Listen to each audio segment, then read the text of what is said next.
Good morning, children. Now today we come to the next subtopic in this lesson, electricity, and that is the sums on Ohm's law. Now we have seen in the last subtopic that the German physicist George Simon Ohm found out a relationship between the current flowing in a metallic wire and the potential difference. And he found that the current flowing is directly proportional to the potential difference. Potential difference is denoted by V and current is denoted by I. So he found that when he increased the potential difference, the voltage, the current flowing through that particular circuit also increased. And when he decreased the voltage, when he decreased the potential difference, the current flowing through the circuit also decreased. So potential difference is directly proportional to the current, provided the temperature remains the same. So we have V. When you remove this proportionality sign, you get is equal to constant multiply by I. So when you remove the proportionality sign, you always get is equal to constant. So V, when you bring this multiply by I on this side, it becomes divided by I, which is equal to constant. And we have seen that this constant is nothing but resistance, which is denoted by R. So we have seen last time that resistance is the property of a conductor to oppose the flow of electric charges.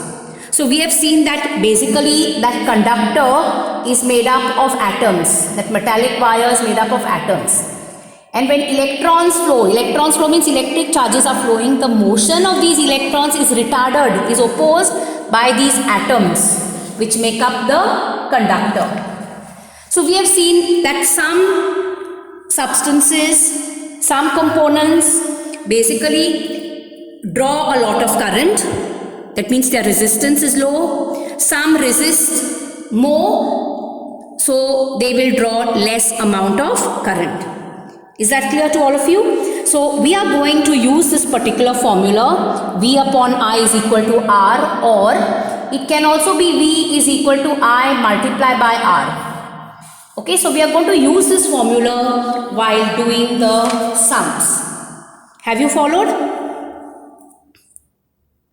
Now I am going to begin with the first sum.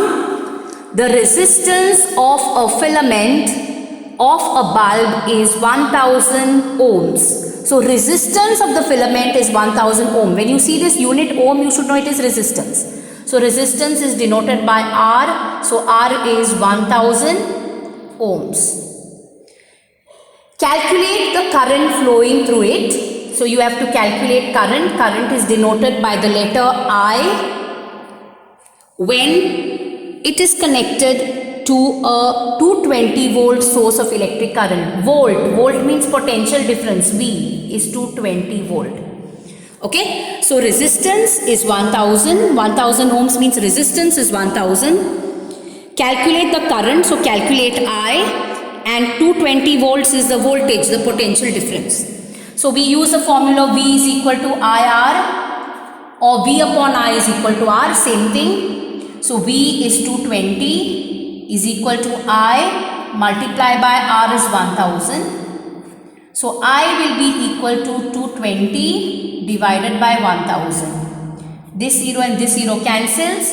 22 upon 100 is nothing but 0.22. This is the current. The current is in amperes. Okay. So 22 divided by 100. 100 has two zeros. So from here 2 numbers ahead you put the decimal point. So you get 0.22 amperes. Please write the unit at the end, because if you don't write the unit, you will lose half mark. Okay, so it's a very simple sum. You read the sum carefully and you substitute the values. So far we have studied 3 formulae.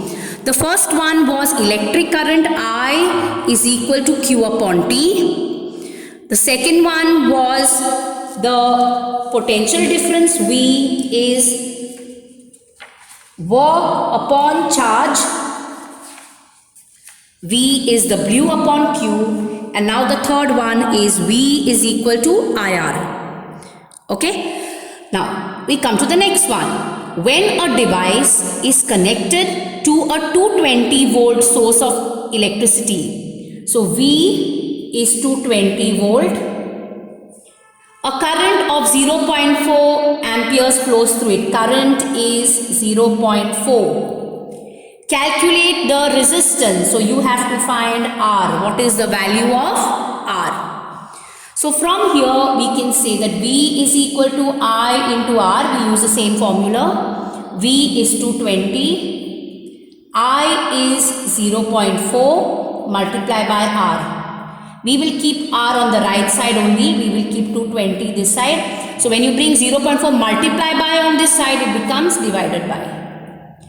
Now what I am going to do is I am going to write 220 multiplied by 10 divided by 4. What did I do here? I removed this decimal point from the denominator. So I got a 10 in the numerator. Because this decimal point is one number ahead, you get 1 0 in the numerator. Now I will cancel. 2 2s are 4, 2 1s are 2, 2 1s are 2 0, 2 1s are 2, 2 5s are 10. So 5 into 110 is 550. This is the resistance, and resistance is in ohms. So it will be 550 ohms. Okay, so read the sum very carefully. The minute you see V volt, it means voltage or potential difference. When you see A, it means amperes, current. When you see ohm, it means resistance, R. And then you use the formula. V is equal to I multiplied by R. These are very simple sums.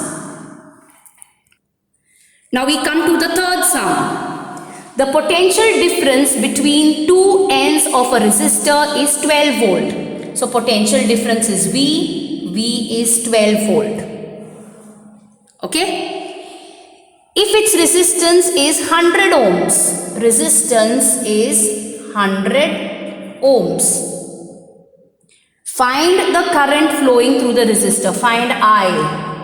Find current. Find I. Okay, so we use the same formula. V is equal to I multiplied by R. V is 12 is equal to I multiplied by R is 100. So I will be equal to 12 divided by 100. Multiply by 100, I am bringing this side, so it becomes divided by. So you get 0.12 is equal to I. Now how did I get 0.12? It's divided by 100. 100 has 2 zeros. So you go one place, two places. So this is in amperes. So I is equal to 0.12 amperes. And then we come to the next one. The resistance of a wire is 120 ohms. Resistance R is 120 ohms. If the ends of the wire are connected to a 24 volt battery, 24 volts, potential difference is volts, so 24 volts.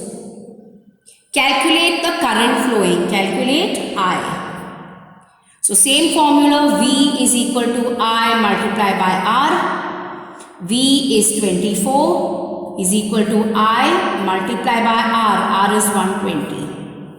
So from here I will be equal to 24 divided by 120. Okay, 12 ones are 12, 0, 12 twos are 24. It's 2 divided by 10, which is 0.2 amperes. Why amperes? Because this is electric current. Have you followed this? So just remember that these sums on Ohm's law are very simple. You just have to read the sum. You have to understand what is given, find out what is asked, and use the formula.